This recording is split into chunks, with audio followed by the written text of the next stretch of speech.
The orange. The fruit so popular, they named a colour after it. America glugs through 2.5 billion litres of the sweet juice every year, and most of it comes from Florida, where they harvest and squeeze over 30 billion oranges a year to keep the juice flowing. Florida, the Sunshine State, home of Disney World, Miami Vice, hanging chads, and oranges, millions upon millions of oranges. In fact, orange trees outnumber people 3 to 1 in Florida, and they produce over 6 million tons of citrus fruit every year. And almost all of it ends up as breakfast orange juice. To grow oranges, what you need is good soil, large quantities of blissful Florida sunshine, and buckets and buckets of rain. They don't like to advertise it, but the Sunshine State is also the soggy state. Parts of Florida are among the wettest places in the US, with up to 180 centimetres of rain a year. Not so good if you came here for a beach holiday, but great for farmers like Tom Kirshner. This is what adds up to giving us a good environment to grow citrus, adequate rainfall to produce large crops with lots of juice in them. Thanks to the sizzling sunshine and dismal downpour, Tom's able to grow 5 different varieties of oranges here. They do this because each variety ripens at different times of year, which means you can enjoy OJ all year round. But how do they know when an orange grove is ripe for harvesting? To guarantee that the juice will be liquid sunshine, the sugar-to-water content is analysed, yielding a measure known as the Brix. When it's at least 10% sugar, the oranges are ripe for the picking. But there's no substitute for the taste test. Can't beat that. Ready to make orange juice. The fruit might be tasty, but it's not going to make juice if it's left on a tree. They need to be picked, and with millions of oranges ripening at once, they need to be picked fast. If you want to get fruity in a hurry, you need one of these terrifying contraptions. Or as they like to call it here, the Oxbow 3220.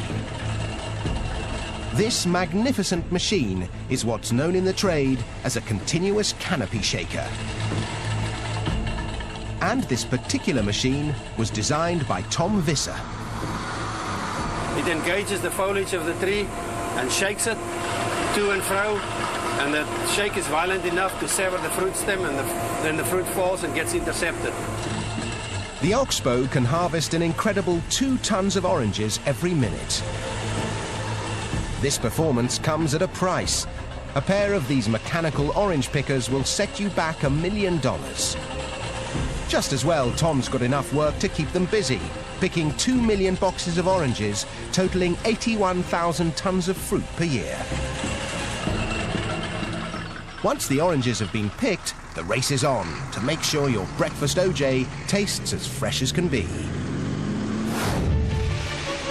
So the fruit is shipped out in these 400 horsepower transport trucks, 20,000 kilos at a time. The trucks bring them to an OJ processing plant, like this one in Lake Wales. Dave Crumbly makes sure they don't run out of oranges. We'll do about 200 of these trucks a day. And each one of these trucks will hold about 120,000 oranges. In 24 hours, we'll be about 24 million pieces of fruit that will run through here. So, more often than not, Dave gets his daily dose of vitamin C. To begin with, the oranges are washed out of the trucks. The fruit is then carried along 2 kilometers of conveyors into the processing plant where it's graded. The oranges are separated by size, and it's time to extract the juice. But these days you won't find gangs of sad-looking orange squeezers with sore wrists. This is orange juice squeezing on an industrial scale. This fearsome machine drops each orange into a ring of metal prongs, which squeeze out the juice before ejecting the pith and peel. From orange to OJ in the blink of an eye.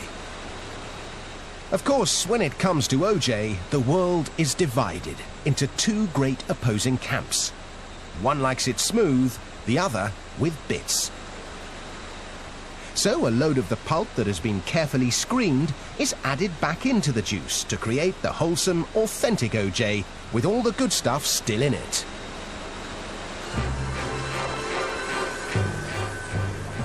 The OJ is now ready to be poured into cartons.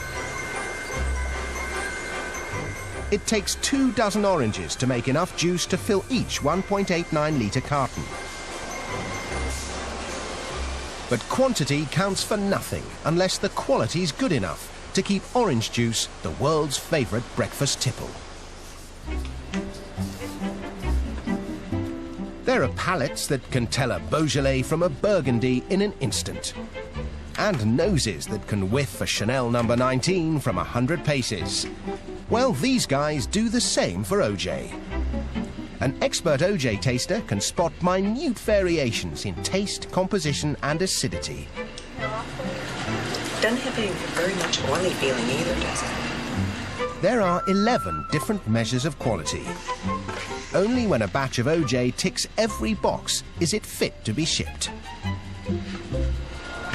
All that effort means this factory alone turns 3 billion oranges into over 250 million litres of juice every year, which makes delicious fresh OJ a luxury we can all enjoy. I love oranges. I love orange juice. Nothing any better.